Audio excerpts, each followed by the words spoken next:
Today I'm going to talk to you about the Bosch dishwasher if it is leaking rinse aid. So I have my Bosch dishwasher with the door open and it is leaking rinse aid. As you can see a little bit, there's streaks going down right here.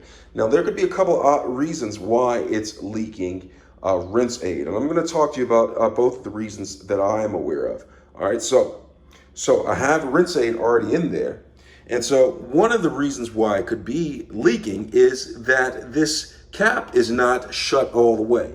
So you have to make sure that it is down and clicked into place, all right, so nothing leaks out. Another reason that it could be leaking out is that the gasket that's right here is either damaged or not into place. So what you can do is just take your finger and press it down all around, making sure that gasket is in place. So when you shut it, there's a good seal right there that prevents it from leaking out.